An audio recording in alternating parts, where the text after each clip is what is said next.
Pagpalang araw po muli madlang listeners. Ako po muli si Miss J.A.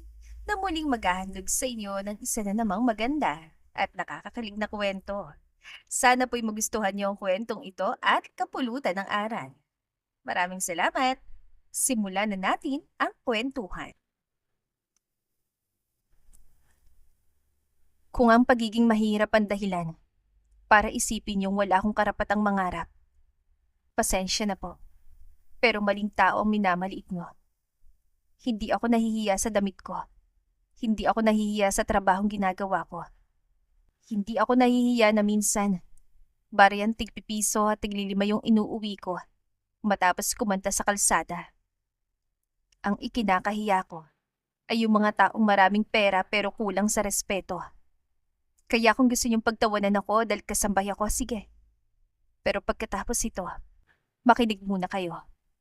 Baka sakaling sa unang pagkakataon sa buhay niyo, may marinig kayong hindi kayang bilhin ng pera. Parang nawala ang hangin sa ballroom. Mahigit 200 bisita ang nakatingin sa babaeng nakatayo sa maliit na entabladong yun. Nakasuot si Margaret David ng simpleng uniforme ng kasambahay. May maliit pang bakas ng sabon sa kanang manggas niya. Kanina lang ay nag-aayos siya ng mga baso sa catering table. Ngayon, isang mamahaling mikropono ang hawak niya. At sa harap niya ay nakatayo ang lalaking dahilan kung bakit siya napunta sa sitwasyong iyon. Nico Bontana. Tahimik, matigas sa mukha. Ngunit ang mga mata nito ay hindi na kasing lamig gaya kanina. Sa gilid ng entablado, humalukip-kip si Bea Villanueva. Napakahaba naman ang speech para sa isang katulong. Sana kasing haba rin ang talent mo, ang dila mo. Napalingon si Margaret. Ngumiti siya. Hindi yung ngiting mahinhin. Yung ngiting may kasamang babala.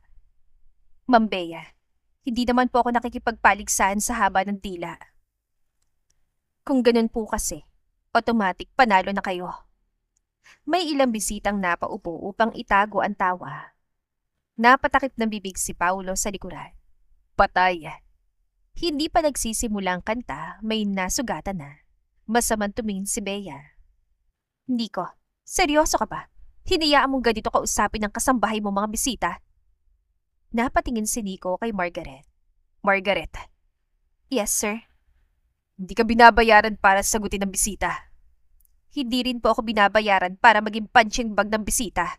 Kung may allowance po para dun, sabihin niyo lang para ma-negotiate natin. May humagikhik. Tumalim ang tingin ni Nico. Ngunit saglit lamang. Dahil kung tititigan na mabuti, parang may pinipigil itong ngiti. Sabi mo kaya mong kumanta. Opo. Then sing. Kapag pumiyok ako, pwede po ako mag-resign ng walang 30-day notice? No. Grabe, walang compassion. Sing, Margaret. Huminga siya ng malalim.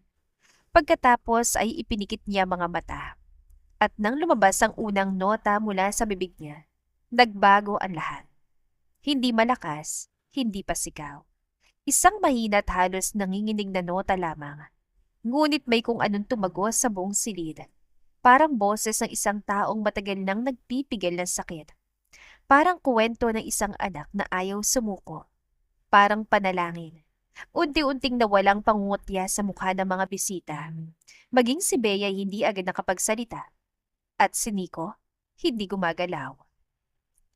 Dahil sa unang pagkakataon, sa loob ng maraming taon, may boses siyang narinig na hindi niya kailangang i-produce para magkaroon ng kaluluwa. Ngunit bago pa man natin malaman kung paano humantong si Margaret sa entabladong yon, kailangang bumalik sa panahon kung kailan wala pang nakakakilala sa kanyang pangalan. Panahong ang pinakamalaking audience niya ay mga taong naghihintay lamang ng jeep. 3 buwan bago ang charity gala, nakaupo si Margaret sa gilid ng pedestrian bridge. May luma siyang gitara. May portable speaker na ilang beses nang tinapala ng electrical tape. At sa harapan niya ay isang bilog na lata ng biskwit na may sulat kamay na, "Salamat po sa pakikinig." Hindi siya namamalimos. Kumakanta siya. Sa bawat awit, may naguhulog ng 10 piso. May 20, may piso, minsan wala. Ngunit hindi yun dahilan para tumigil siya. Isang batang lalaki ang lumapit at naghulog ng 2 piso. Ate, ito lang yung pera ko. Ngumiti si Margaret. Hoy, hindi mo kailangang ibigay lahat. Baka wala ka ng pamasahe. Malapit lang naman bahay namin. Maganda po ang kanta nyo. Napangiti siya na mas malalim. Salamat. Dahil dyan, special request ka. Libre? Hoy, 2 piso na nga yung talent fee ko. Naniningil ka pa? Natawa ang bata. Kumanta siya ng isang masayang awitin. Pagkatapos ng 2 oras, binilang niyang kita. 1,085 piso. Napangiti siya. Hindi sapat, pero mas malaki kaysa kahapon. Binili niya ng ulam ang kalahati. Ang natira, inilagay niya sa sobre na may sulat na para sa operasyon ni tatay. Pagdating sa maliit nilang bahay, nakita niyang ama na nakaupo sa lumang silya. May tungkod sa tabi. Nakabalot pa rin sa suportang kaliwang binti. Tay, may chicken tayo. Anak, bakit ka na naman gumastos? Hindi ako gumastos. Investment to sa family moral. Mula kusina'y sumigaw ang ina. Binili niya sa kanto. Napapikit si Margaret. Ma, nagsisinungaling ako para maging dramatic. Ayoko ng fake news sa bahay. Tumawa si Mang Ernesto. Iyon ang gusto ni Margaret.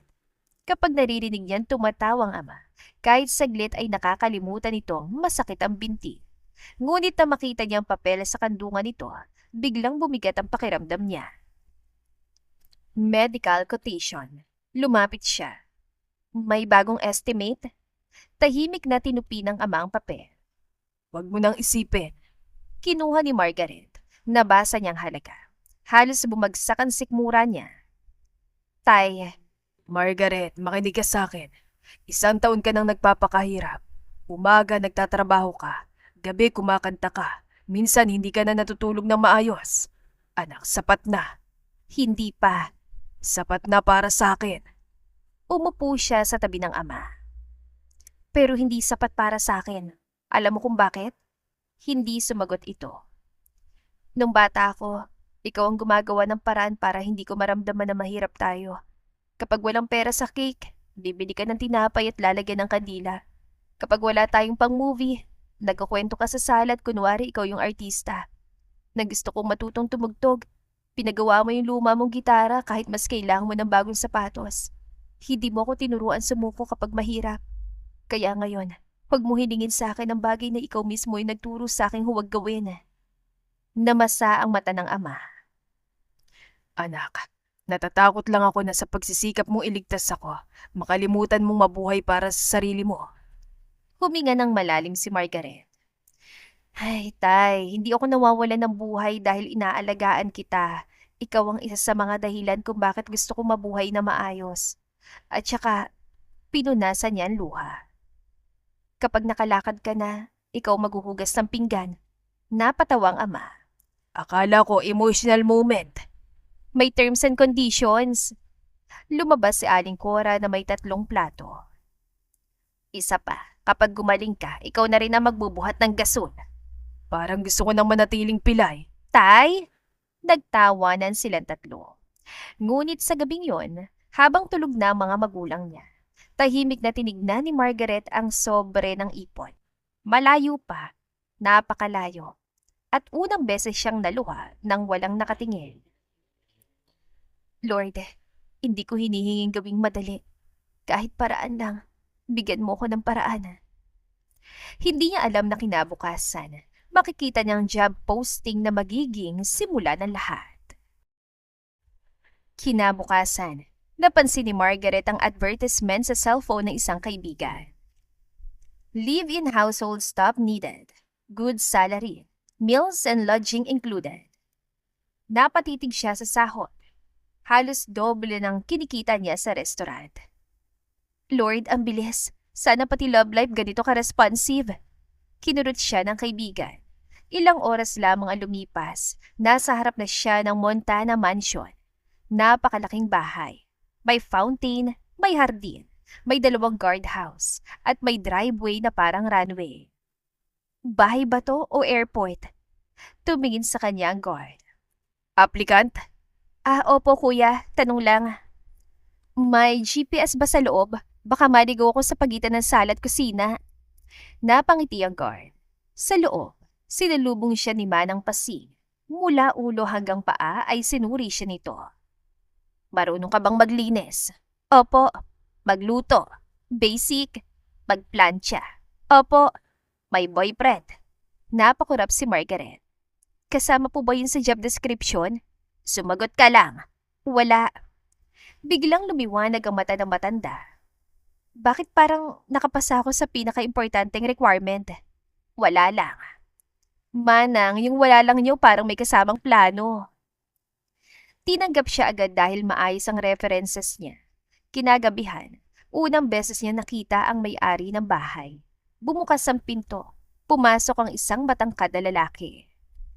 Charcoal suit, malalim na mata, maayos ang buhok, napakagwapo, at mukhang pagod na pagod sa buong sangkatauhan. Napatingin si Margaret. Napatingin din na lalaki. 3 segundo. 4, 5. Bago ka? Napakurap siya. Hindi po, 26 na po. Mula sa likuran ni Nico, napaubos si Paulo. I mean, bagong empleyado. Ay, opo, sorry. Name? Margaret David.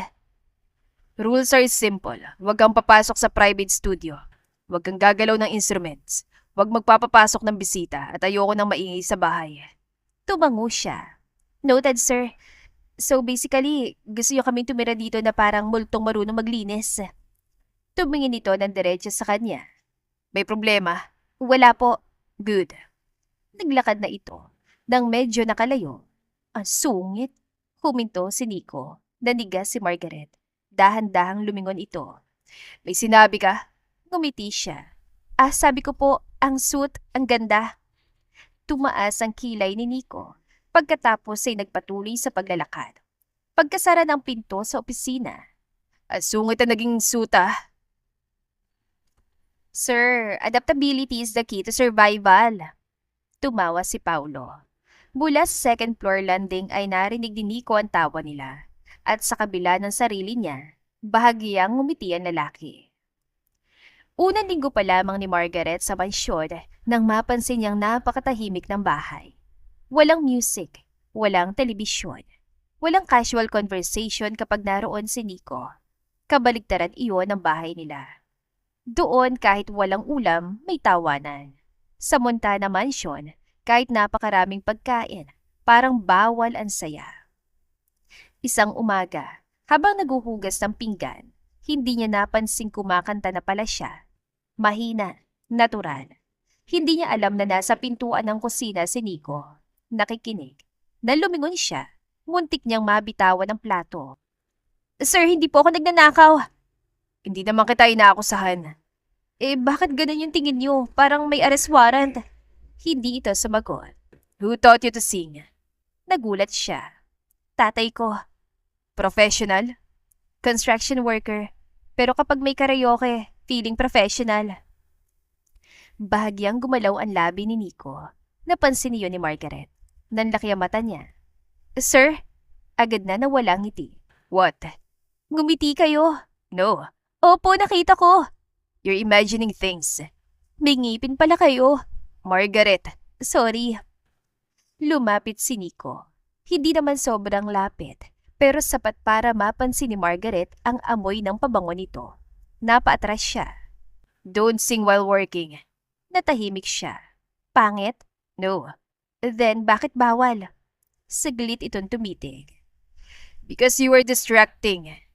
Nanlaki ang mata ni Margaret. Distracting dahil don't overthink it.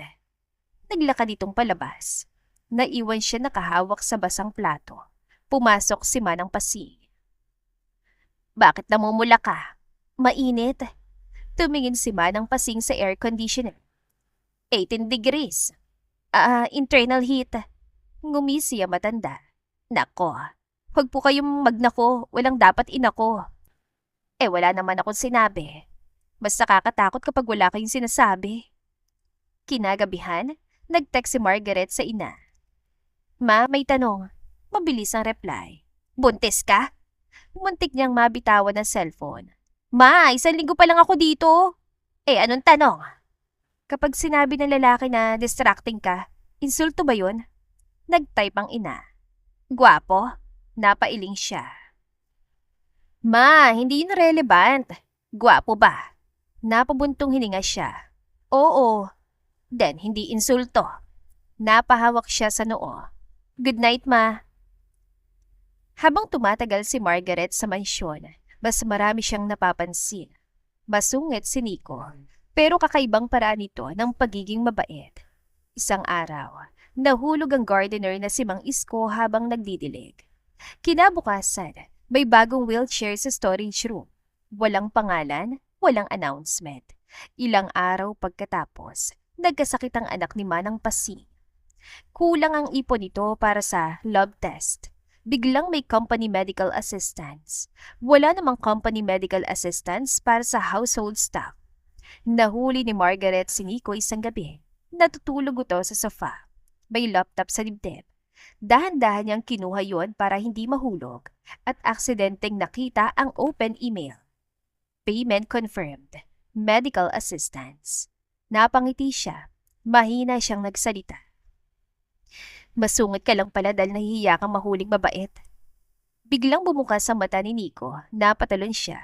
Anong ginagawa mo? Wala. Bakit hawak mo yung laptop ko? Nililigawan ko. Napakunot noo ito. What? Nililigpit ko. Umupo si Nico. Sinungaling ka. Mana sa economic hardship. Tumingin ito sa screen. Alam nito nakita niya. Don't tell Manang Pasing. Tumahimik siya. Pagkatapos ay ngumiti. Secret natin. It's not our secret. Dalawa lang yung nakakaalam. Technically, joint account na yan. Ang kulit mo. At least, hindi boring. Tahimik itong tumingin sa kanya. Mas matagal kaysa karaniwan.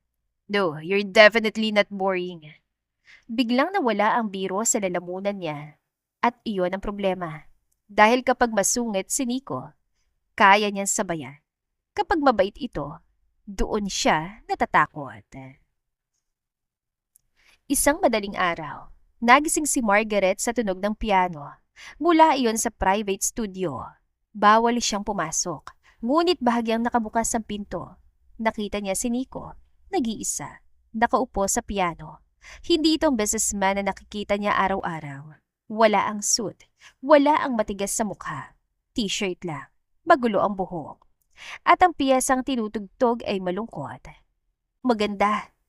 Huminto ang mga daliri ni Nico. I told you never to come here. Hindi naman ako pumasok, nasa pinto lang ako. That's still eavesdropping.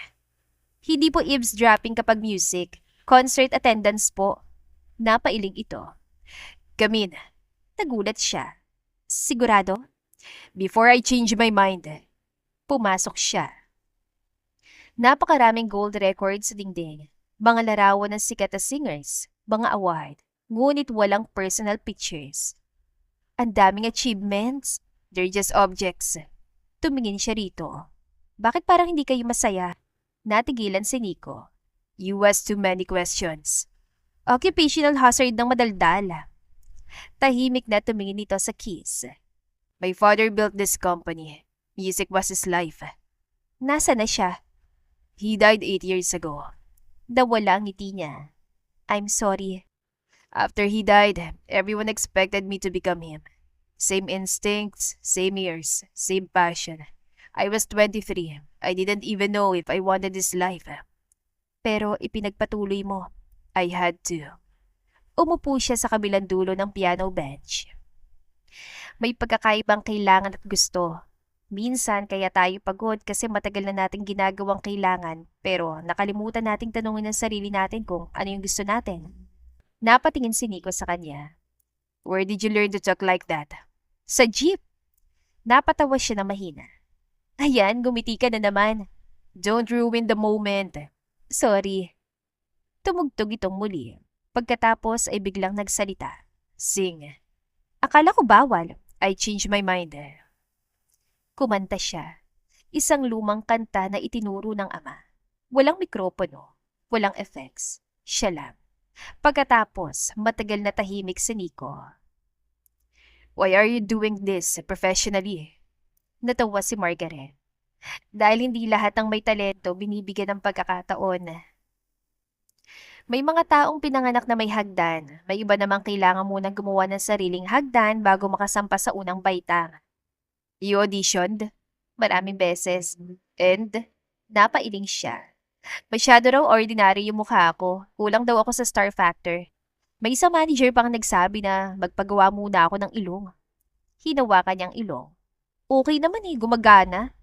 Hindi natawa si Nico. Sa halip, nagdilim ang mukha nito. Who said that? Bakit? Awayin mo? Maybe. Ngumiti siya. Protective? No. Sure?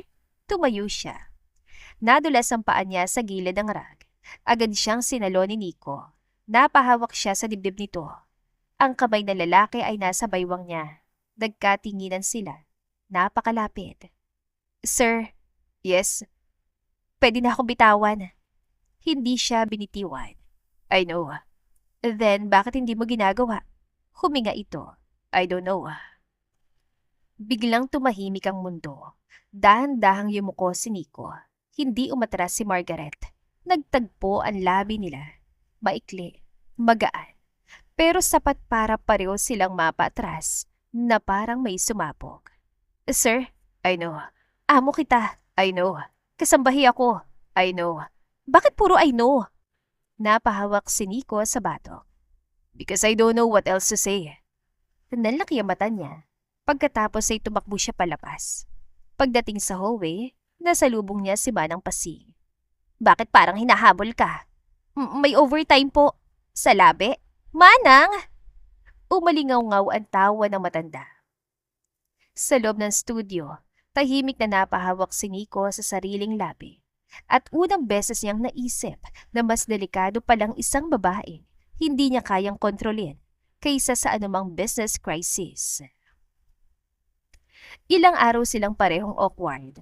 Kapag nagkakasalubong sa hallway, biglang liliko si Margaret. Kapag pumapasok siya sa kusina, lalabas si Nico. Napansin niyo ni Paulo. May problema ba kayo ni Margaret? No. Bakit kapag nakikita mo siya parang gusto mong tumakbo? I don't run. Emotionally you do. Masabad tumingin si Nico. You have work. I have eyes too. Dumating ang malaking charity gala ng Montana Crown.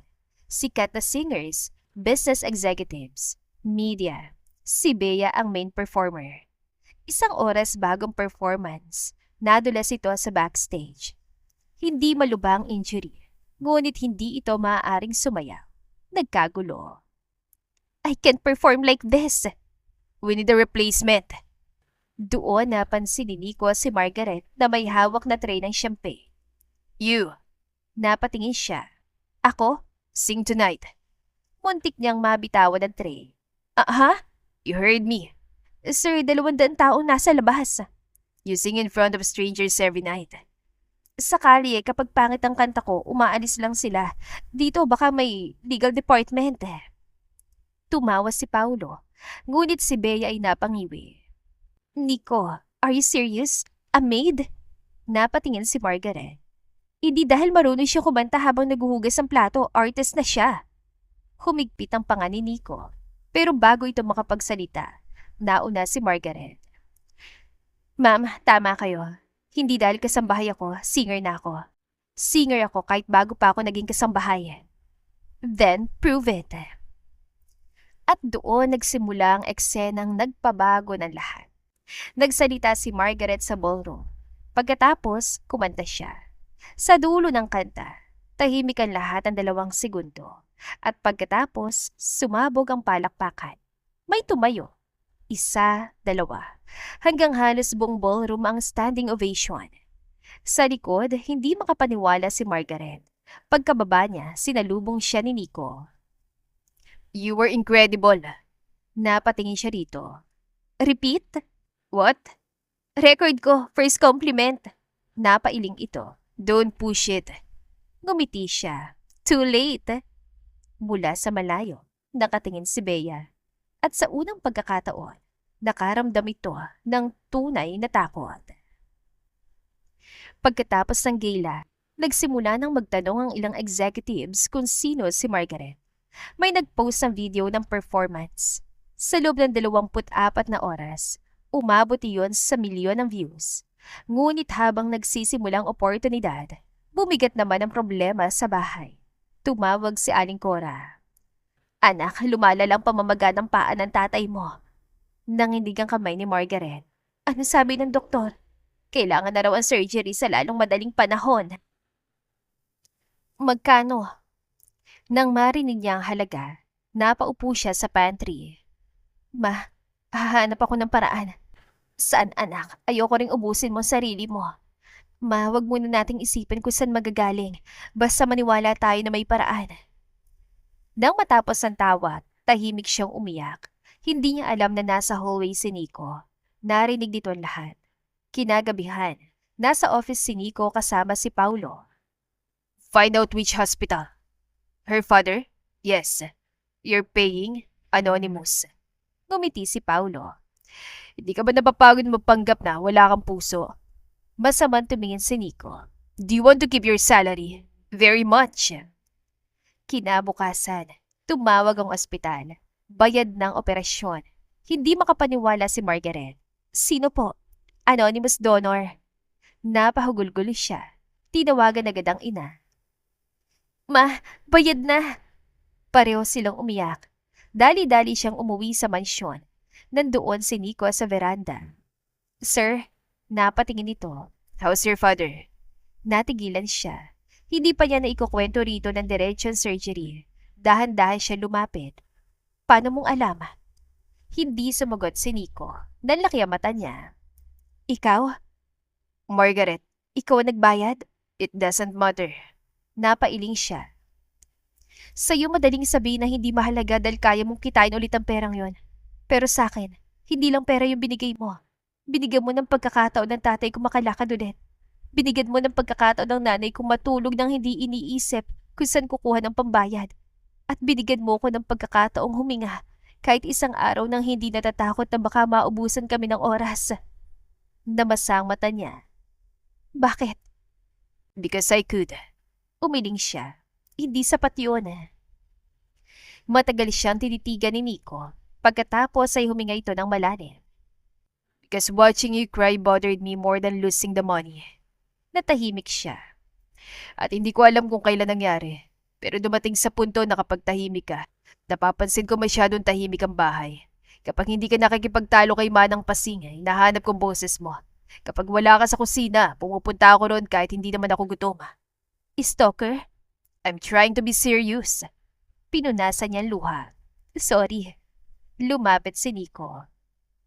Nakakainis ka, matigas ang ulo mo. Wala kang filter. Sumasagot ka sa amo mo at napakadaldal mo. Parang hindi romantic. Di pa ako tapos. Tumahimik siya.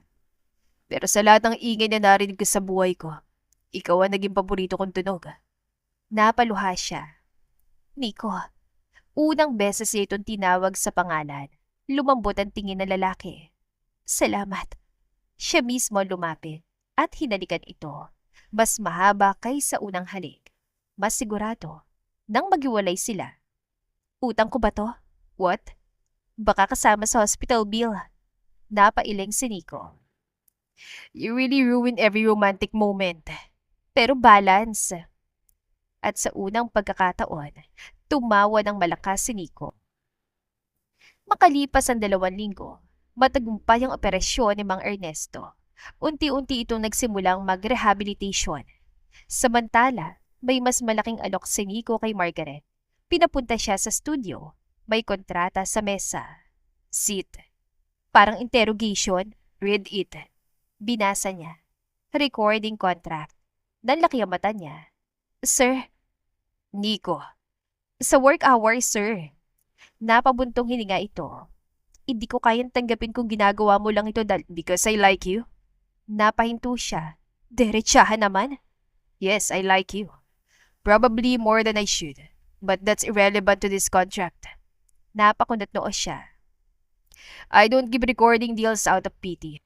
I don't risk my company because I kiss someone. You have talent. Raw talent.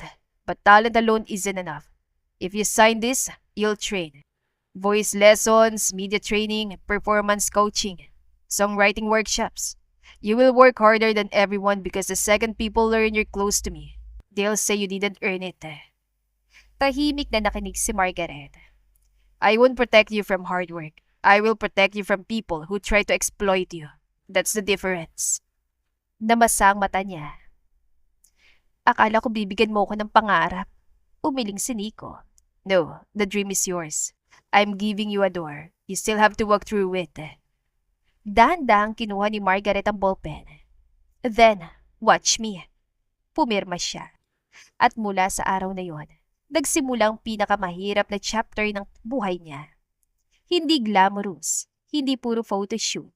Madaling araw na rehearsals, voice lessons, fitness training, recording sessions na umaabot ng madaling araw. Minsan umiiyak siya sa pagod. Minsan ayaw lumabas ang tamang note. At si Nico, mas mahigpit sa kanya kaysa sa iba. Take 17 na! Again! Masama ka! Again! Hindi mo ba ako mahal? Napatigil si Paulo sa control room. Si Nico naman ay dahan-dahan tumingin sa kanya. We're not discussing that while you're flat on the bridge. Napahawak si Margaret sa dibdib. Grabe, rejected professionally and romantically. Again. Ngunit kapag natatapos ang session, may pagkain na naghihintay sa dressing room niya. Walang pangalan. Alam niyang galing kay Nico. Isang gabi, natulog siya sa studio couch sa sobrang pagod. Pagkagising niya, may kumot sa katawan. Nasa kabilang upuan si Nico. Gising, nagbabasa ng kontrata. Ikaw ang nagkumot? No. Multo? Probably. Ngumiti siya. Cute ng multo? Hindi tumingin si Nico, pero namula ang tainga nito. Ang unang single ni Margaret ay hindi tungkol sa pag-ibig. Tungkol iyon sa ama. Tungkol sa pangakong balang araw, sabay silang maglalakad ng walang tungkol. Nang marinig ni Mang Ernesto ang demo, umiyak ito. Anak, hindi mo kailangan gawin akong dahilan ng kanta. Hindi naman kita ginawan dahilan. Ikaw ang pinanggalingan. Umupo siya sa tabi nito. Tay, lagi mo sinasabing ikaw yung nagturo sa akin ng chords. Pero hindi lang chords yung tinuro mo. Ikaw yung nagturo sa akin kung paano magpatuloy kahit masakit. Kaya kung marinig ng ibang taong pagod na rin yung kantang ito at gumaan ang pakiramdam nila, ibig sabihin, may bahagi ng kabutihan mo na nakarating sa kanila. Umiyak ang ama. Proud ako sa'yo. Kahit hindi pa ako sikat?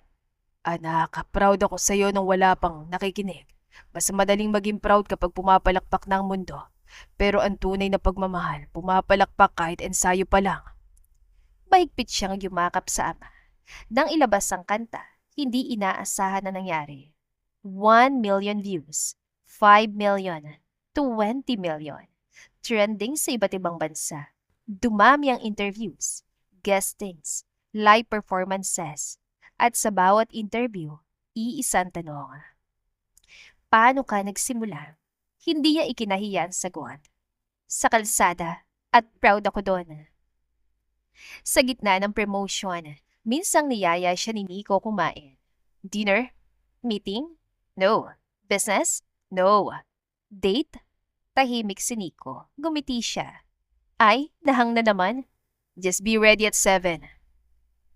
Pumunta sila sa isang mamahaling restaurant. Pagupo ni Margaret, binuksan niya ang menu. Namutla siya. Nico, what? Hindi ito presyo. It is. Ito yung presyo ng 1 linggong grocery namin dati. Order whatever you want. Sinara niya ang menu. May fried chicken ba? Napakurap si Nico. Or pansit canton? You're at a 5-star restaurant. Exactly. Baka 5-star pansit canton. Natatawang yumuko si Nico. Pagkatapos ng dinner, dinala siya nito sa rooftop. May city lights. Tahimik. Ang ganda. Yes. Napansin niyang hindi city ang tinitignan nito. Siya. Nico, what? Hindi mo tinitignan yung view. I am. Namula siya. Ang corny. You liked it? Konti. Lumapit si Nico. Margaret, I don't know how to do this casually. Alin? Us. Tumahimik siya. I don't want you to think your career depends on what happens between us. If you say no to me tomorrow, your contract stays. Your career stays. Everything you've earned stays. Namasa ang mata niya. But outside work, I want the chance to know you. Not as my employee, not as my artist. Then what? Huminga ito. As the woman I think about when I should be working. Ngumiti siya. CEO ka, work-life balance. Is that a yes? Lumapit siya. Conditional. What condition? Kapag date, bawal mo akong tawaging again. Napatawa si Nico. Deal. Hinalikan siya nito. Sa rooftop. Sa ilalim ng city lights. At sa pagkakataong iyon, walang takot, walang employer at employee. Dalawang taong parehong natutong magtiwala. Hindi lahat masaya sa tagumpay ni Margaret. Si Bea ang pinakaapektado. Mula nang pumutok ang career ni Margaret, nabawasan ng endorsements ito. Mas gusto ng publiko ang authenticity ng bagong singer. Si Tristan naman ay may sariling problema. Matagal na pala nitong ginagamit ang ilang dami production companies upang maglabas ng pera mula sa Montana crowd. At natatakot siyang kapag patuloy na naging hands-on si Nico sa career ni Margaret. Masusing masisilip nito ang records. Kaya gumawa sila ng paraan. Nagpakalat ang chismis. Maid turned mistress gets record deal. CEO's secret lover buys her way to fame. May edited photos, fake testimonies, anonymous accounts. Nabasa yun ni Margaret sa phone. Tahimik siyang buong umaga. Nahanap siya ni Nico sa studio. Don't read comments. Madaling sabihin, Margaret. Tumulo ang luha niya. Alam kong hindi totoo, pero masakit pa rin. Kasi yun nga yung kinatatakutan ko. Na kahit gaano ako magsikap, sasabihin nila nakuha ko lang lahat dahil sa'yo. Lumapit si Nico. Hey, look at me. Tumingin siya. You know how many people I have dated in my life? Tumaas ang kilay niya. Ang lakas sa lobong itanong yan ngayon. Listen, fine. None of them had a recording career because of me. You do because you're good. Pero hindi yun yung iniisip ng iba. Then let them think. You don't have to spend your entire life convincing people committed to misunderstanding you.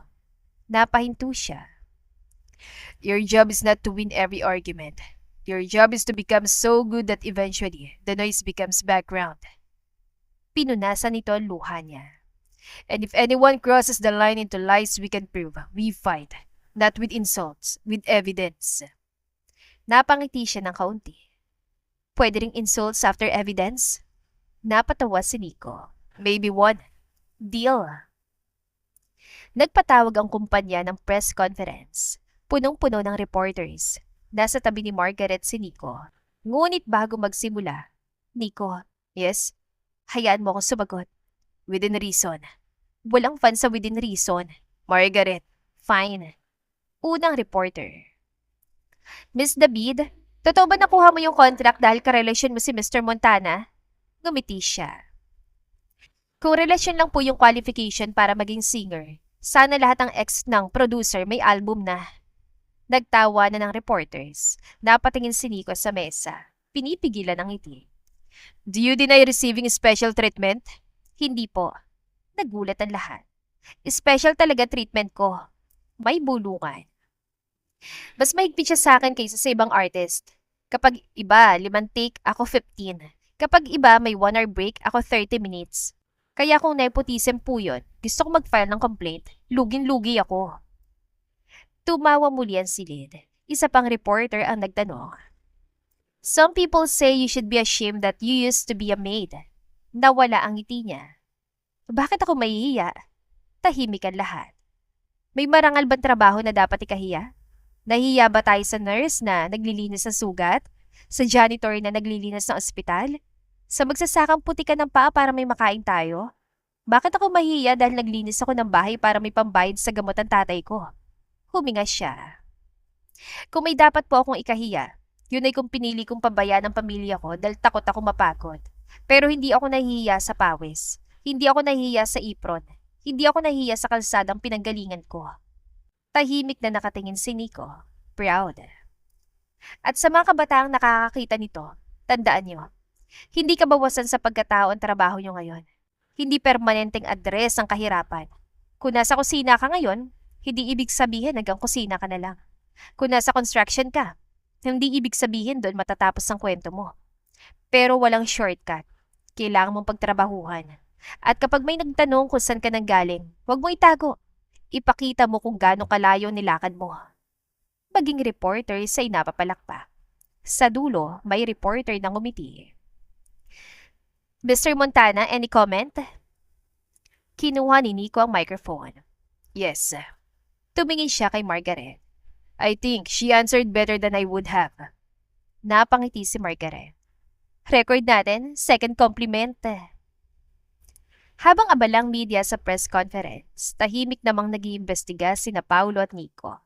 May nakita silang irregularities sa accounts, dummy companies, fake promotional expenses, paid streams, at nakakagulat. Ginagamit ni Tristan ang pangalan ng ilang artist para itago ang transaksyon. Kasama sa correspondence si Bea. Ipinatawag ang board meeting. Nandoon si Margaret bilang isa sa mga artist na nasangkot ang pangalan. Nag-cross arm si Tristan. This is ridiculous. Inilapag ni Nico ang folder. Then explain the transfers. Namula si Tristan. Business expenses. To companies registered under your cousins. Tumahimik ito. Si Bea naman ay nanginginig. I didn't know everything.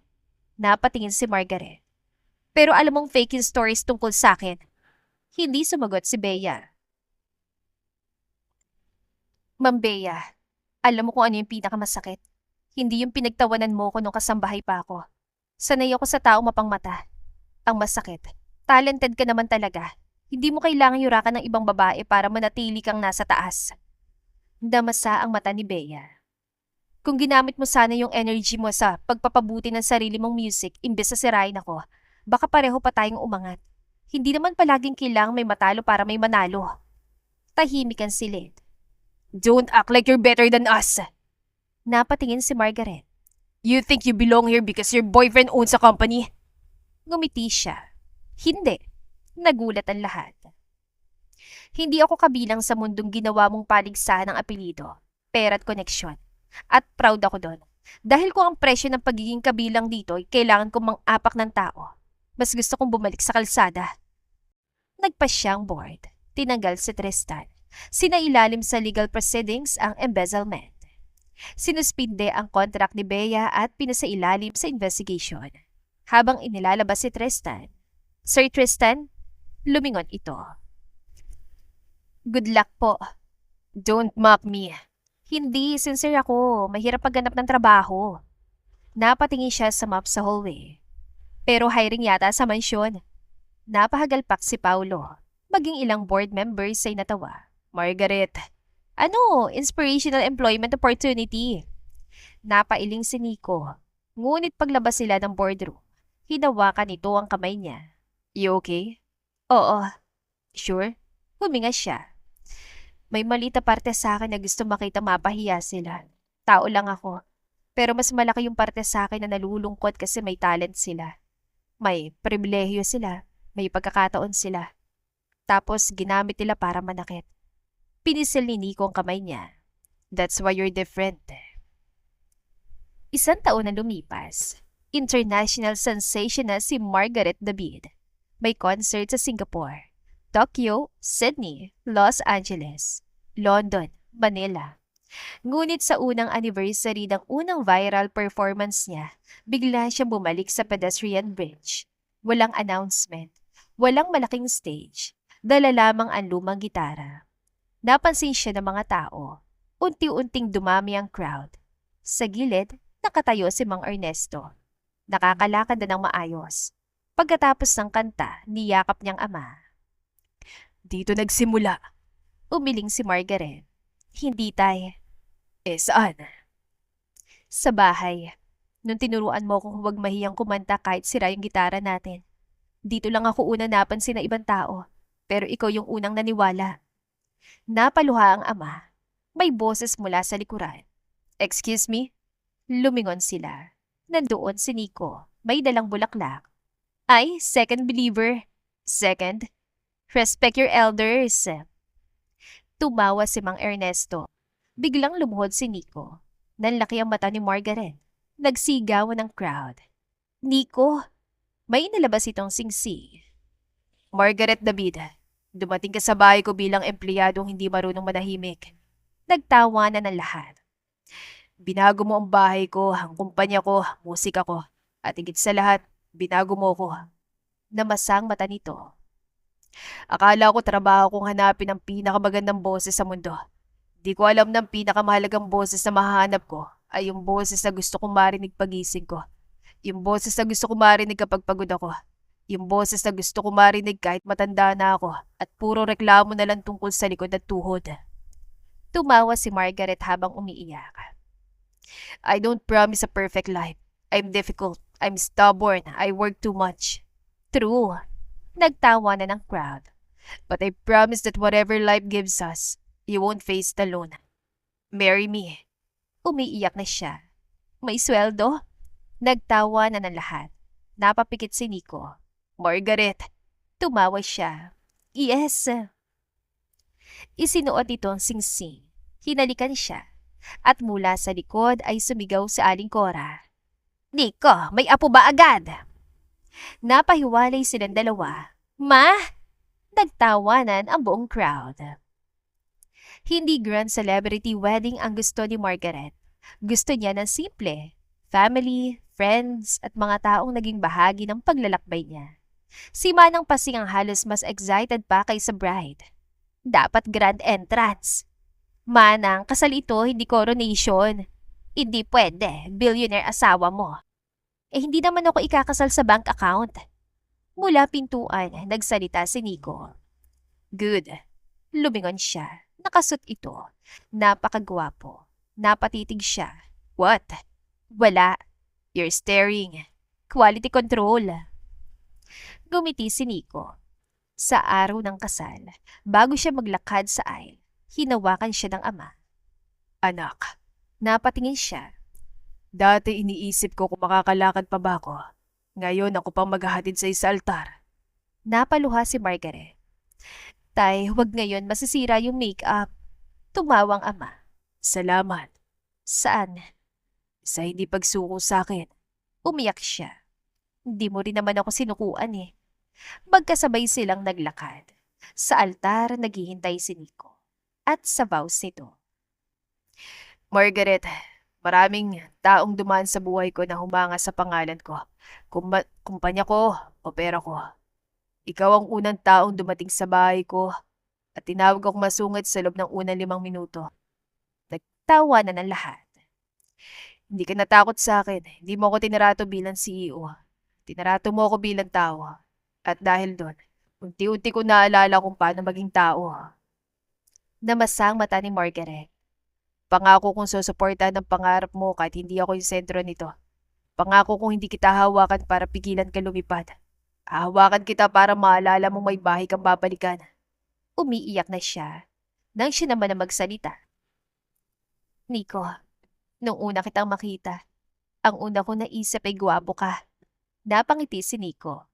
Ang pangalawa, ang sungit mo. Tumawa ang lahat. Pero habang tumatagal, nakita kong hindi pala malamig ang puso mo. Mahiyaan lamang itong magpakita. At kung minsan, kailangan pa kitang huliin sa resibo bago umamin at tumulong ka. Tumawa si Paulo. Hindi ko pinapangako magiging tahimik akong asawa. Imposible yon. Hindi ko rin pinapangakong lagi akong susunod. I know. Pero pinapangako kung kahit gaano katahimik o kagulo ang buhay natin. Pipiliin kitang kausapin. Pipiliin kitang patawarin.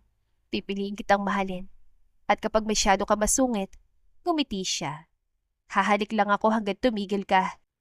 Namulang audience sa kilid. I accept the condition. At nagpalakpakan ng lahat. Makalipas ang ilang buwan, napansin ni Margaret na kakaibang katawan niya. Laging gutom, laging antok. At minsan umiyak siya dahil nakaubusan ng mangga. Margaret, it's 2 in the morning. Alam ko. Why are you crying? Walang mangga eh. Napakurap si Nico. We have fruit. Apple yun. It's still fruit. Mas lalong umiyak si Margaret. Hindi mo ko naiintindihan eh. Kinabukasan, nasa clinic sila. May ultrasound. Tahimik ang doktor habang nakatingin sa monitor. Kinabahan si Margaret. Dok, huwag kayong ganyan. Kapag tahimik ang doktor sa teleserye, may plot twist. Ngumiti ang doktor. There is a plot twist. Hinawakan ni Nico ang kamay niya. Congratulations, you're pregnant. Napaluha si Margaret. Nico squeezed her hand. Baby? Ngumiti ang doktor. Babies? Napakunot noo si Nico. Twins? Umiling ang doktor. 5. Tahimik. Lubos sa tahimik. What? Quintuplets.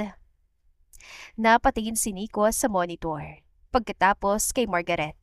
Pagkatapos sa doktor. 5. Congratulations, Daddy. 5 babies. Hindi puppies. Umupo si Nico. I need water. Natawa ang doktor. Dok, akong buntis pero siya may himatay. Pag-uwi nila, nandoon si Aling Cora. Ilan? Tumingin si Margaret sa ina. 5.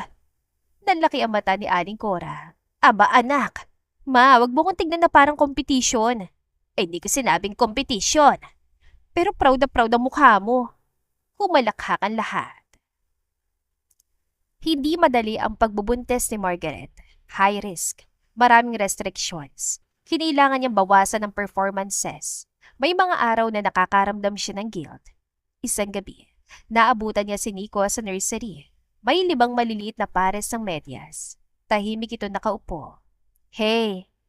Pinunasan nito agad ang mata. Umiiyak ka? No. Namamawi sa mata mo. Napatawa ito ng kaunti. Lumapit siya. I'm scared. Nawala ang biro sa mukha ni Margaret. Umupo siya sa tabi. Hindi ako natatakot sa gastos. Hindi ako natatakot sa 5 crib, 5 car seat o 5 tuition. Natatakot ako sa'yo. Sa akin? Sa posibilidad na may mangyari sa'yo. Every appointment, kapag nagsasalita ang doktor tungkol sa risk, parang may kamay na nakahawak sa dibdib ko. Namasa ang mata niya. Hindi ko alam kung paano sasaya ng bodel sa likod ng saya. Lagi kong iniisip na baka mawala ka. Hinawakan ni Margaret ang mukha niya. Nico, natatakot din ako. Nagulat ito.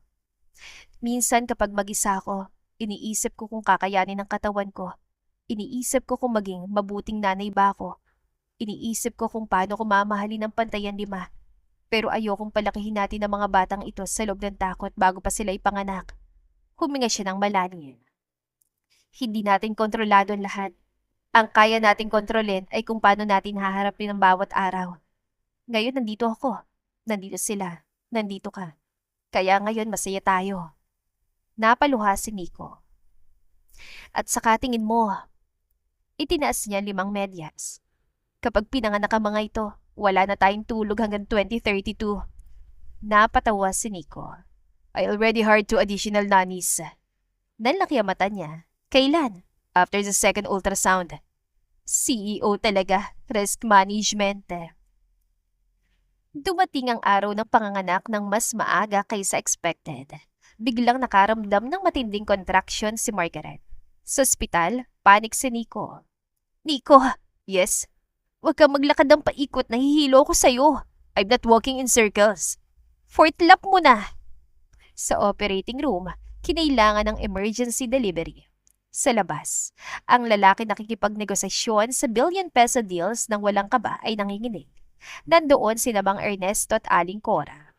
Hinawakan ng ama ni Margaret ang balikat ni Nico. Anak, napatingin si Nico. Hindi kita tatawaging huwag kang matakot. Natural lang matakot kapag mahal mo ang tao. Namasa ang mata ni Nico. Pero wag mo hayaang lamunin ka ng takot. Kailangan ka niya paglabas niya. Lumipas ang oras. Sa wakas, lumabas ang doktor. Mother and babies are stable. Napapikit si Nico. Parang unang beses siyang huminga. 5 sanggol, 3 babae, 2 lalaki. Maliit, fragile, ngunit lumalaban. Nang makita niya si Margaret, hinawakan niya agad ang kamay nito. You scared me. Mahina itong umiti. Sorry, never do that again. Napakunot noo siya. Ako pa napagalitan? Tumawa si Nico habang umiiyak. Hinalikan na noon niya. Thank you. Saan? Tumingin ito sa 5 sanggol. For giving me a life I didn't know I wanted. Namasang mata niya. Galing din sa'yo kalahati, Margaret. Signs. Pinangalanan nila ang 5. Noah Montana. Panganay ng ilang minuto. Seryoso at observant. Nina Montana. Mahilig kumanta at pinakamaraldal. Nico Montana. Makulit at laging may kalokohan. Naya Montana. Malambing at emosyonal. Nell Montana. Pinakatahimik ngunit pinakamatalas mag-isip. Unang buwan pa lamang, parang war zone ng mansyon. Isang gabi. Sumunod ang pangalawa na umiiyak. Pangatlo, pang-4, pang-5. Bumangon si Nico. How is this coordinated? Pagod na pagod si Margaret. Group project. Sabay silang bumangon. I will take Noe, Nico. I will take the girls. Lumipas ang 10 minuto. Tahimik na ulit.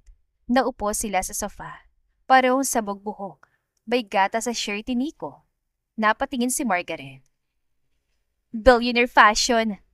Tinignan ni Nico ang damit. T-shirt cost. Huwag mo sabihin, baka maiyak ako. Napangiti siya. You okay? Sumandal siya sa balikat ito. Pagod. Me too.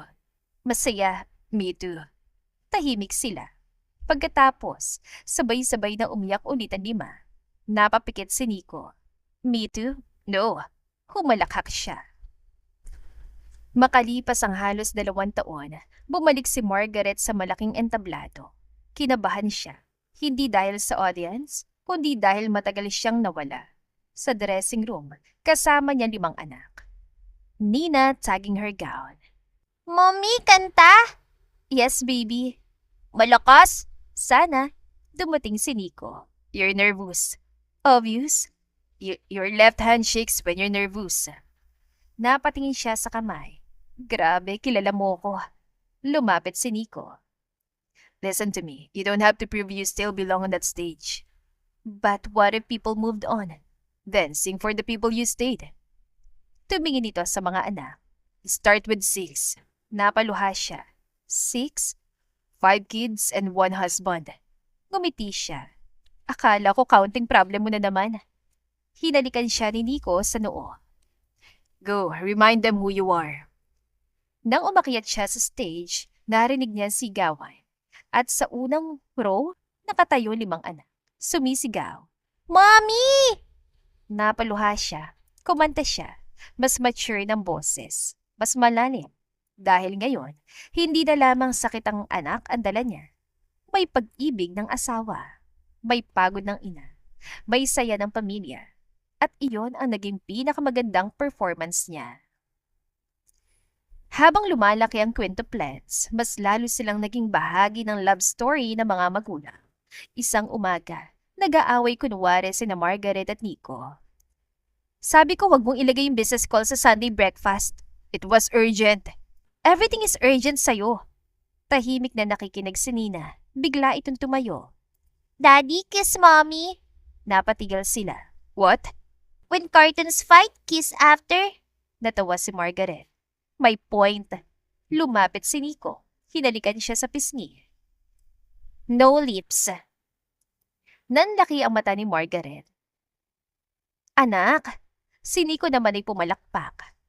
Kiss! Sumunod ang iba. Napahawak si Nico sa baywang ni Margaret.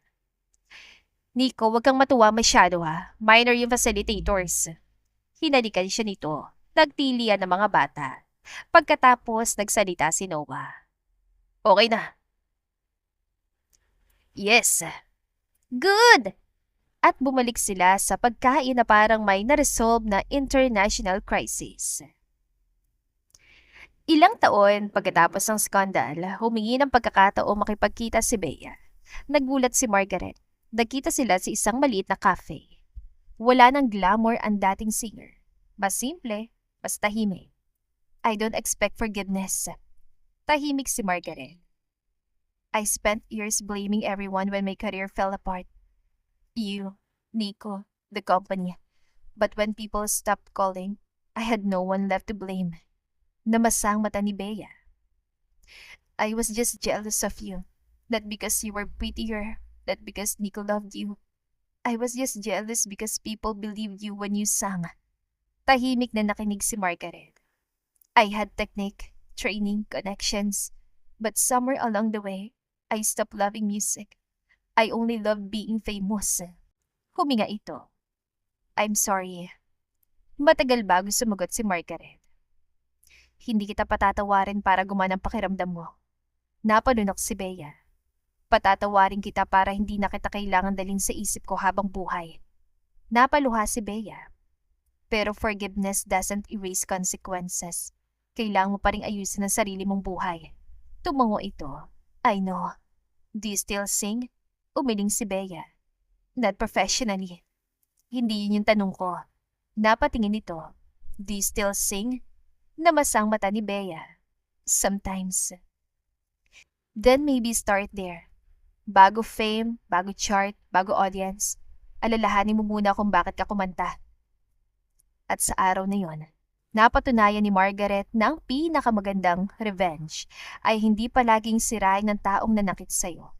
Minsan, ang pinakamagandang paghihiganti ay mabuhay ng napakaganda na wala ka ng kailangang patunayan pa. 5 taong gulang na ang quintuplets nang magkaroon ng school talent show. Problema? Lahat sila gustong sumali. Iba-ibang gusto. Si Nina, kakanta. Si Noah sa piano. Si Nico, magic. Si Naya sa dance. Si Nell, science demonstration. Paano natin pagsasamahin yun? Nagtaas ng kamay si Nico. Explosion! No. Small explosion! No. Ask your grandpa. Margaret, humalakhak siya. Sa rehearsal, magulo. Si Nina sumasabay ng mali ang timing. Si Noah naiinis. Nina, wait sa intro! Ako singer! Ako piano! Mas loud singer! Si Nico naman ay pinapakitang nawawalang panyo pero nahulog lang pala sa likod. Magic! I can see it! Don't ruin! Si Naya umiikot hanggang mahilo. Umupo si Nico. This is chaos!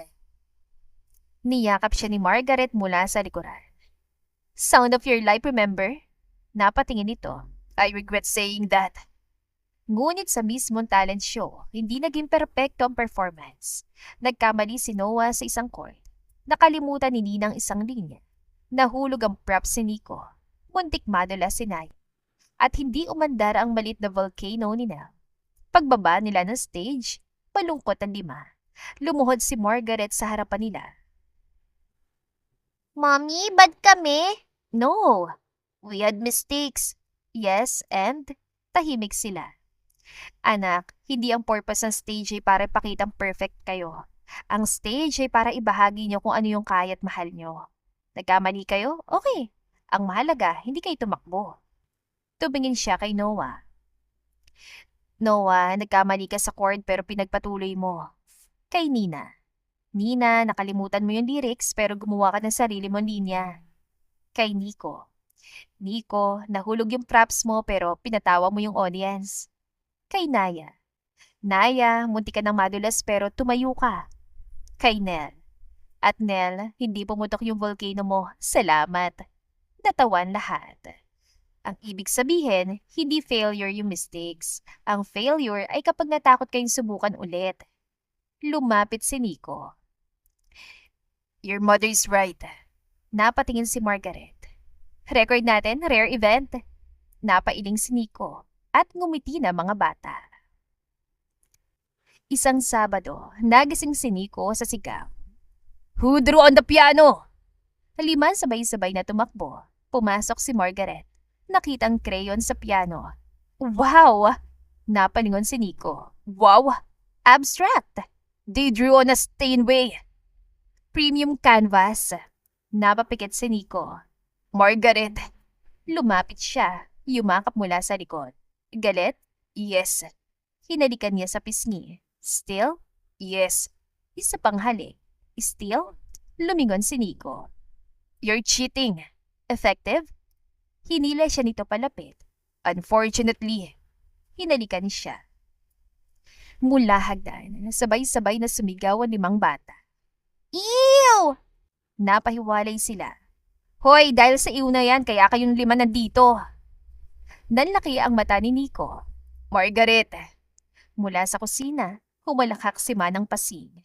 Tama naman. Napahawak si Nico sa noo. Isang araw, napansin ni Margaret na kakaiba 5 anak. Tahimik, masyadong tahimik. At bilang ina, alam niyang delikado iyon. Nico, what? Nasaan ang mga bata? Tumingin si Nico sa paligid. Upstairs? Walang ingay eh. Pareho silang napatigil. Oh no! Dali-dali silang umakyat. Nasa kwarto ang 5. May mga papel, crayons at isang malaking cardboard. Nakasulat, Mommy plus Daddy Day. Nanlaki ang mata ni Margaret. Surprise! Ano to? Date. Because you work. And tired. Need romance. Napakurap si Nico. Sino nagturo ng romance?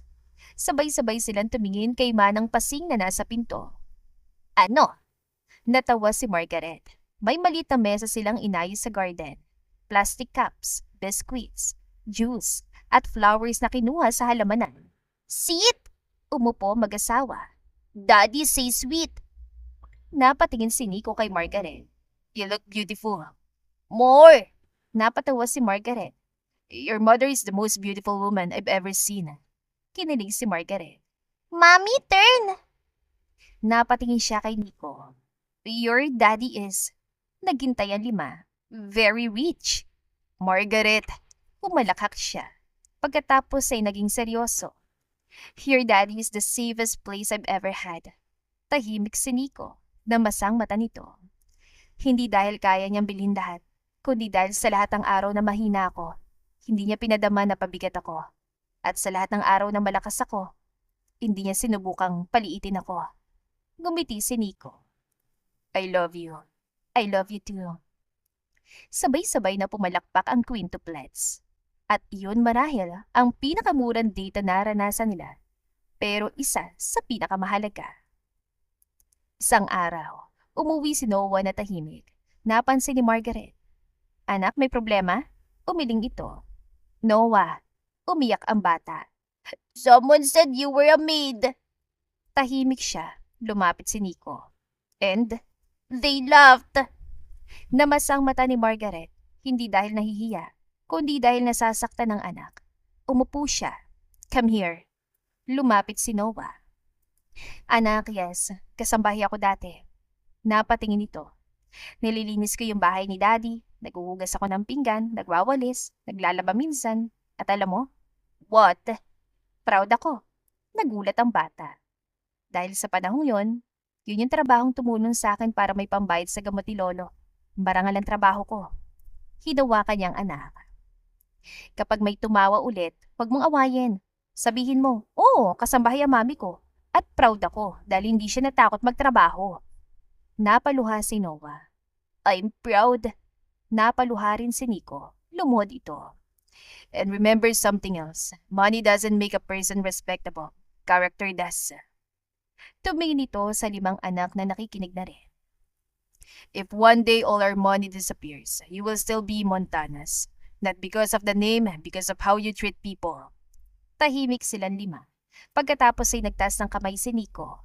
If money disappear, no toys? Napapikit si Nico. Tumawa si Margaret. Priorities. Dahil sa karanasan ni Noah, nagpasya si Margaret na gumawa ng foundation. Hindi para sa aspiring celebrities lamang.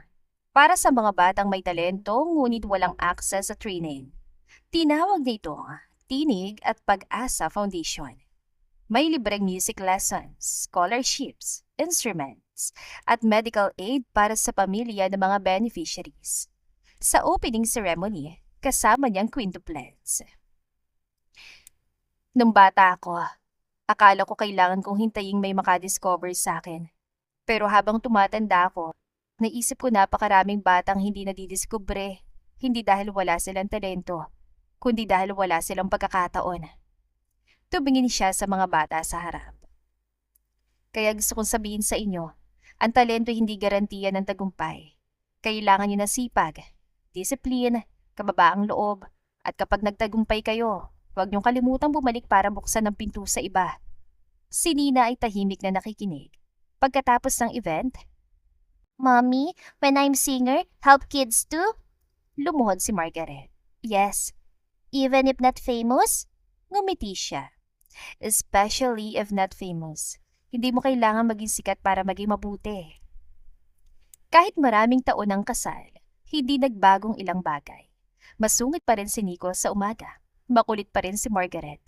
Isang araw, nagising siya at may kape sa bedside. May note. Voice rest, no talking until 10. Napangisi siya. Lumabas siya. Nasa dining room si Nico. Sumulat siya sa papel. Controlling. Binasa ni Nico. Sumulat ito. Caring. Sumulat siya ulit. Masungit. Sumulat ito. Married to you. Napanganga siya. Tumawang quintuplets. Lumapit siya kay Nico at humalik sa pisngi. Voice rest doesn't mean attacking me. Sumulat siya. Love language. Natawa si Nico. Dumating ang pinakamalaking concert ng career ni Margaret. Isang international stadium tour finale sa Manila. Mahigit 50,000 tao. Sa harap ay naroon ang buong pamilya. Si Mang Ernesto, Aling Cora, si Nico at ang quintuplets. Bagong huling kanta, tumigil si Margaret. Hawak ang mikropono. Maraming taon na nakalipas. Kumakanta ako sa kalsada para makabili ng gamot ang tatay ko. Tahimik ang stadium. May mga araw noon na 100 piso lang yung nauwi ko. May mga araw na mas malaki pang gastos ko sa pamasahe kaysa kinita ko. Napangiti siya. May mga taong nagsabi sa akin hindi ako pang industriya. Masyado raw ordinary yung mukha ko. Wala raw akong marketability. May panahon ding naniwala ako ng kaunti. Huminga siya ng malalim. Pero may natutunan ako. Hindi mo kailangang ipanganak sa magandang lugar para makarating sa magandang destinasyon. Pumalakpak ang audience. May mga taong pagtatawanan ng pangarap mo dahil hindi nila nakikita yung nakikita mo. Hayaan mo sila. May mga taong sasabihin hindi ka sapat dahil yun yung pinakamadaling paraan para manatili ka maliit. Tumigil siya. Pero huwag mong guguluhin ang buhay mo sa paghihiganti sa lahat ng nangiinsulto sa'yo. Ang pinakamatamis sa revenge ay ang gumising ka isang araw at mapagtanto mong masaya ka na hindi mo na kailangan ng validation nila, na mga salitang minsan sumira sa kumpiyansa mo, hindi na kayang hawakan ang buhay mo. Namasa ang mata niya, tumingin siya sa ama. Tay, ikaw ang una kong audience. Umiyak na si Mang Ernesto. Ma, ikaw ang unang kritik na walang preno. Tumawa ang lahat. Nagpahid ng luha si Aling Cora. Pagkatapos ay tumingin siya kay Nico. At sa asawa ko minsang napakasungit na akala ko'y allergic sa happiness. Sumigaw ang audience sa tawa. Umiling si Nico. Salamat dahil nung walang nakakakita sa halaga ng boses ko, nakinig ka. Pero higit sa lahat, salamat dahil hindi mo ako minahal bilang singer. Namasang mata ni Nico. Minahal mo yung babaeng naglilinis ng bahay mo, yung sumasagot sa'yo, yung kumakanta sa kusina, yung minsang tinawag kang masungit sa unang araw. Sumigaw si Nico mula sa audience. You still call me that? Pumagalpak ang stadium. Because you still are. Nagtawanan muli ang lahat. Pagkatapos ay tumingin siya sa 5 anak. At sa 5 munting dahilan kung bakit hindi natahimik ang bahay namin, nagsigawan ng quintuplets. Kapag dumating ang araw na may magsabi sa inyong hindi nyo kaya, huwag kayong magagalit. Tumigil siya. Sabi nyo kay Mami. Nagtawanan ng lahat. Margaret, joke lang. Napangiti siya. Ang totoo, gusto kong matuto kayong hindi nyo kailangang manalo sa bawat argumento. Minsan sapat nang alam nyo kung sino kayo. Ang tao na sigurado sa sarili, hindi kailangang manapak na iba para tumaas. Tahimik ang stadium. Hindi ako pinakamayaman tao rito. Hindi ako pinaka-talented. Pero masaya ako dahil alam kong bawat bagay na meron ako ngayon, pinaghirapan, ipinagdasal at pinahalagahan ko. Itinaas niya mikropono. At kung may isang tao nakikinig ngayon na pakiramdam niya huli na, maliit siya, mahirap siya, walang nakakakita sa kanya, please remember this. Huminga siya. Hindi dahil hindi ka pa nakikita, wala kang halaga. Ang araw ay hindi nawawalan ng liwanag dahil madaling araw pa. Umalingaw-ngaw ang palakpakan. at kumanta siya ng huling kanta. Ang kantang minsan niyang kinanta sa pedestrian bridge. Ngunit ngayon, 50,000 tao ang kasabay niyang umaaw. Pagkatapos ng concert, pagod na pagod si Margaret. Bumaba siya ng entablado. Sinalubong siya ng 5 anak. "Mommy!" Yumakap sila. Muntik siyang matumba. "Dahan-dahan, 5 versus 1 unfair." Lumapit si Nico. Tahimik lamang ito nakatingin. "Bakit ganyan ka tumingin?" "I'm remembering." "Ano?" "The first night you sang for me." "Nung pinahiya mo ko?" Napangiwi si Nico. "Do we have to remember that part?" "Oo, lifetime subscription yung guilt." Napatawa ito. Hinawakan ni Nico mukha niya. "I remember thinking I discovered you." Tumahimik siya. Umiling si Nico. "But I was wrong." "Bakit?" "You discovered me." Namasa ang mata niya. "Because I had everything people said I should want. Money, success, awards, a company, a mansion. But I used to come home to a house so quiet, I could hear the clock from the second floor."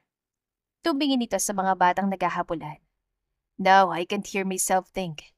Tumawa si Margaret. "Sorry, don't be." Hinawakan ito ang kamay niya. "Because this noise is the sound of my life." Mula sa malayo. "Daddy, may nabasag!" Napapikit si Nico. Napatingin si Margaret. "Sound of your life?" Huminga ng malalim si Nico. "I take it back." Halos mapaupo si Margaret sa kakatawa. Makalipas ang ilang buwan, ordinaryong gabi lamang sa Montana Mansion. Walang concert, walang press, walang kamera. Nasa sala ang pamilya. Si Nina kumakanta. Si Noah nagpapiano. Si Nico kunwari drummer gamit ang unan. Si Naya sumasayaw.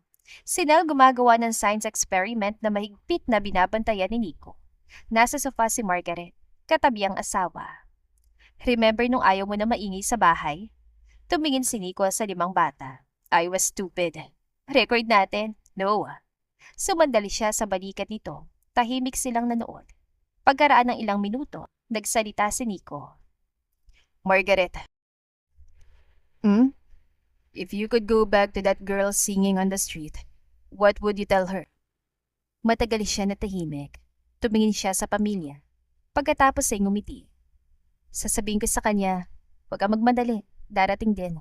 Pero bago dumating yung applause, matutunan mo munang palakpakan ang sarili mo kapag walang ibang gumagawa." Napatingin sa kanya si Nico. "Sasabihin ko rin na huwag siya matakot sa mga taong minamalit siya. Kadalasan, projection lang yon na limitasyon nila." Hinawakan niya ang kamay ng asawa. "At sasabihin ko, may makikilala kang napakasungit na lalaki." Napapikit si Nico. "Pero huwag kang tumakbo." "Why?" Napangiti siya. "Because behind that face is the home you've been praying for." Natahimik si Nico. Namasa ang mata nito. "You're dangerous when you're serious." "Mas gusto mo kapag madaldal?" Hinila siya nito palapit. "I like you in every version." Namula siya. "Wow, what? After all these years, may game ka na?" Hinalikan siya nito sa noo. Mula kabilang sofa. "Ew!" Napatingin si Margaret. "Nico, sleep early. Bukas tuturuan kita na paano nabuo yung quintuplets." Nanlaki ang mata ni Nico. "Margaret!" Nagtakbuhan ng mga bata habang nagtatawanan at umilingaw-ngaw muli ang ingay sa mansyon. Ingay na minsang kinaiinisan ni Nico. Ngayon, iyon ang pinakapaborito niyang musika. Maraming taon na lumipas, naging malaking pangalan si Margaret sa music industry. Hindi lamang bilang singer, kundi bilang producer, mentor, philanthropist, at ina. Ang Tinig at Pag-asa Foundation ay nakapagbigay ng scholarship sa libo-libong kabataan. Maraming dating street performers ang nabigyan ng training. May ilan na naging recording artist. May iba namang piniling maging teachers, songwriters at musicians. Hindi mahalaga kay Margaret kung naging sikat sila. Ang mahalaga, nagkaroon sila ng pagpipilian. Isang hapon, bumalik siya sa pedestrian bridge kasamang quintuplets. May batang babaeng kumakanta. Simple ang gitara. May lata ng barya sa harapan. Huminto si Margaret. Tahimik na nakikinig. Pagkatapos, naghulog siya ng pera. Nanlaki ang mata ng bata nang makilala siya. "Kayo po si Margaret David?" Ngumiti siya. "Oo. Idol ko po kayo." "Salamat. Gusto ko rin po maging singer." Lumuhod si Margaret upang makapantay sila. Dancing. Pero marami po nagsasabing hindi ako magaling. Ngumiti si Margaret. Makinig ka sa kanila kung may constructive silang advice. Pero huwag mong ibigay sa kanila yung karapatang magdesisyon kung kailan ka titigil. Namasa ang mata ng bata. Train, practice, learn, fail, try again. Hindi sapat yung pangarap lang.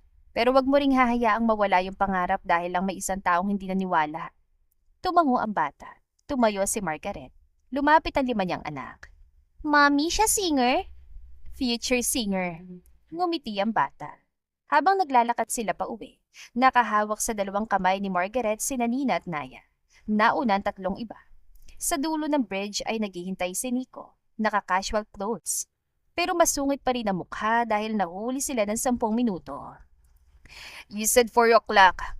It's 4:10. Exactly. Lumapit siya. Miss me? No. Hinalikan niya sa pisngi. Liar. Hinawakan ni Nico ang kamay niya. Naglakad silang 7. Sa parking lot, nagsimulang mag-away ang mga bata kung sinong uupo sa tabi ni Mommy. Ako kahapon. Me today. Shotgun.